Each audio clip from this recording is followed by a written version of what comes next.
every label, every playlist curator, every algorithm on Spotify is telling bands to release singles, but every band that has actually built a legacy has released albums.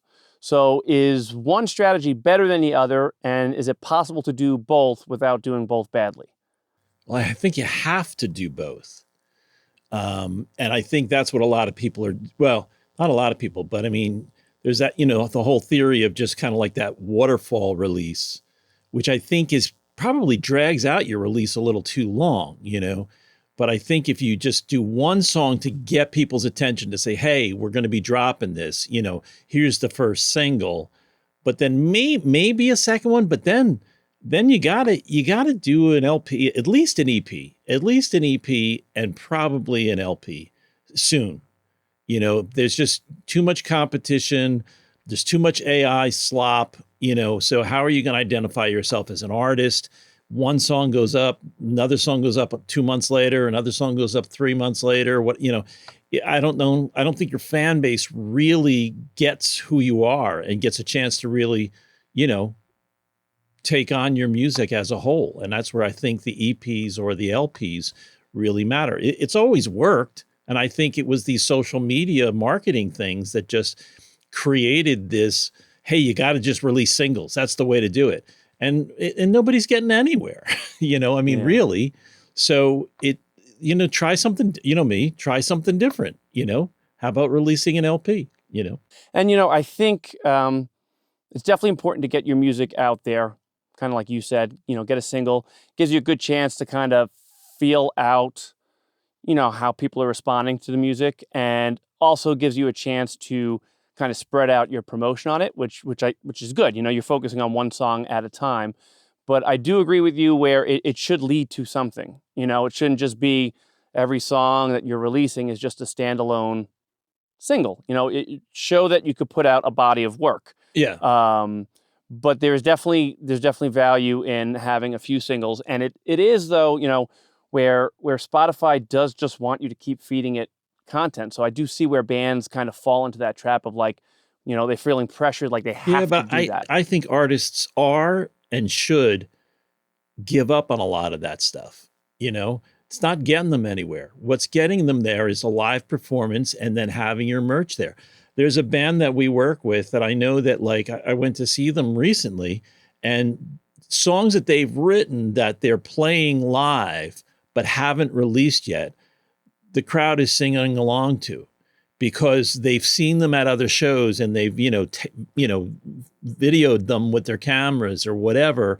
And it's on, the hooks are, online or something. It's like, do we really need all this Spotify, stuff? I don't know.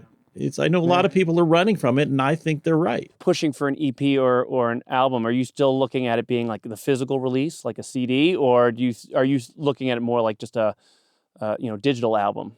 Well, I think it has to be physical in some way, and I mean, and that could even be just a download. I think it has to exist somewhere where a fan can, have something a little more tactile. If it's vinyl, that's great. People are loving vinyl, right?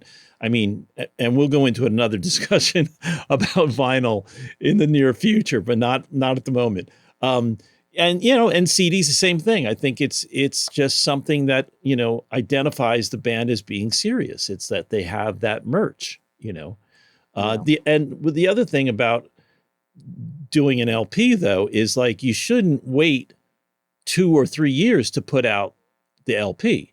I think too many bands try to make perfection out of that first release that they do, be it a couple of singles or, a 4-song EP, a 5-song EP, or an LP.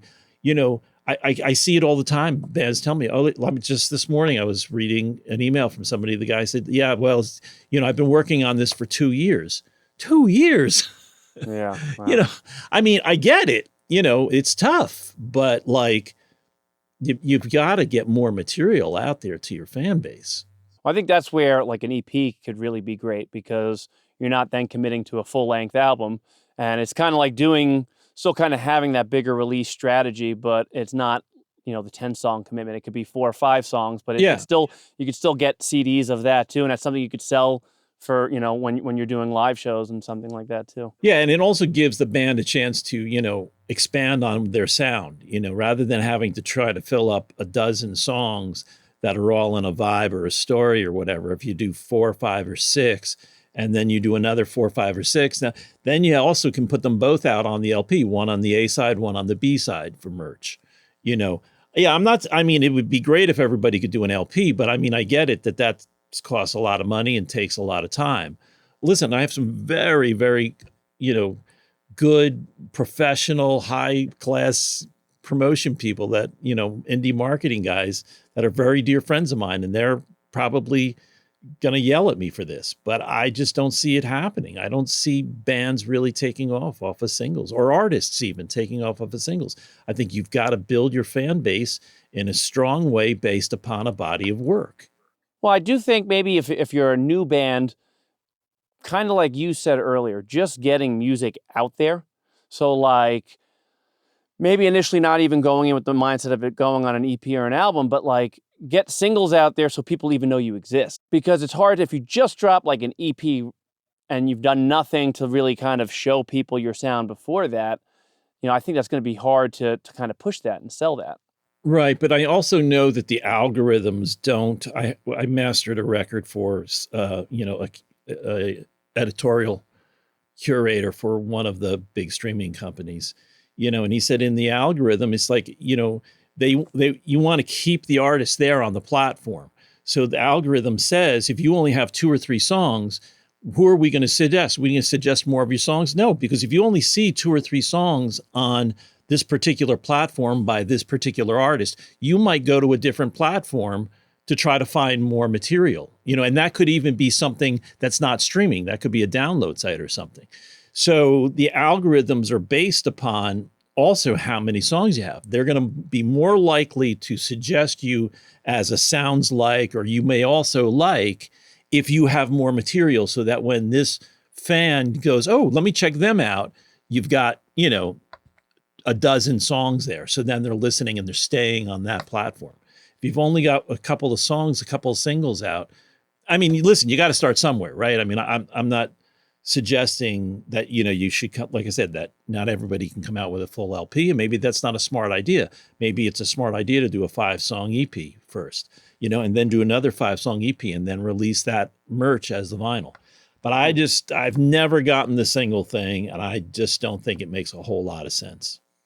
No, that's interesting. I never thought of it, through the lens of really with all the streaming platforms and social media, all that, it's always to kind of keep people on the platform above all else. Like that's what they care about more than anything. I know like even on YouTube, it's not even so much about how much of your video they watch. It's do people leave after they watch your video? So like YouTube rewards you just for if your video just kept people on the platform. Yeah. And I guess it makes sense then that, the streaming platforms for music are going to be the same way. Like, do they stay? Do they listen to another song of yours? That's all things to rank you higher. Or do people listen, or do they listen to your song and then completely, bail? Yeah. There's so much technology behind examining how we, interface with our media, whether it's visual or audio or whatever, that, they've got you, so don't play their game, play your own game.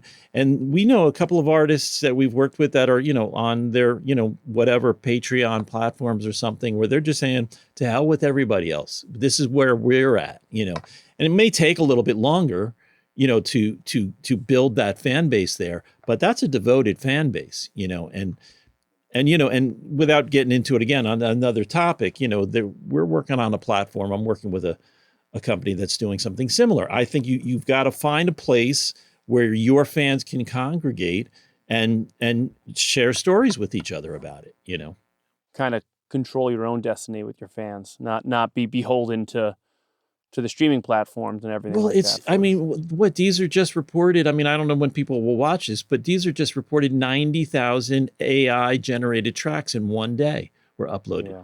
It surpassed the 50% mark. If more than half of the music that's being uploaded to these, streaming services is AI generated, why are you playing that game? Why are you the only way to win is not to play, right? I mean, it's that kind of thing, in my opinion. So Yeah. I mean, going down the AI, that's a whole nother rabbit hole, but it's a good point, because now with how easy people can generate music, it was already so saturated, to stand out on a streaming platform. Now it's just getting dumped with so much more content that is that much harder for a band to bank on, breaking through on Spotify to be successful. But, small steps to great things. Journey of 1,000 miles begins with the first step. All those kind of sayings that I've been saying all my life, right? It's just like you got to build the fan base too, and then those two people tell two people who tell two people, and then if you can get them the material in whatever form it is, in cassette, right? Cassettes are coming back. I'm doing more and more cassette masters for people now. I mean, that's a very affordable way to have merch, and people are buying cassette decks now. It's strange but true. So it almost feels like it's still, even in this digital age and everything being on all these streaming platforms, it still kind of goes back to how things always were. It's more about getting out there, playing shows, having physical copies to sell, merch to sell, kind of that feet on the ground kind of approach is still probably the best way to go. But of course, you need to have your music everywhere, because you want to have every option to be discovered, but it still kind of goes true to that old school, just playing shows, getting yourself out there, and having something of your music to sell to someone. Oh I yeah, think they're also more likely to listen to your music if they've actually taken the time to purchase it from you. And if they just saw you play live and they connected with you, from what they heard live, now they buy your CD, they're much probably more likely to listen to it than just finding you on some playlist on Spotify anyway. Yeah, I mean, and if you're playing your songs live and people are coming over to the merch table and buying that merch, like if it's a CD, an EP or a cassette or whatever it is. I mean, again, the fans are just, reinforcing the fact that they want to support you in whatever that is. And vinyl, I know, is expensive. It's hard, but people will buy it because it's a collectible item too. And there's a large kind of return on that for a band. If you can fill up a vinyl with enough material so that people are willing to pay $20, $25 for it. So if we wanted to speak to a band that's listening right now and give them, the final pearls of wisdom to what take from this, like what should their strategy be, what do you think we should leave them with? I would say don't take too long. That's my first bit of wisdom is, like I said, I see it with people all the time.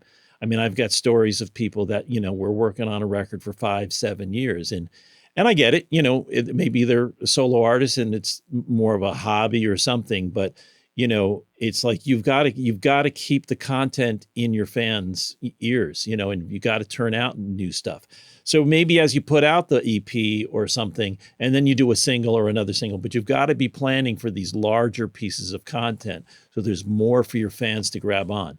I'm not a fan. And it's not because I don't want to master singles, it's more just because I see what's working and what's not, And, if you really, really want to gain your fans, you got to have more material that they can listen to. Well said.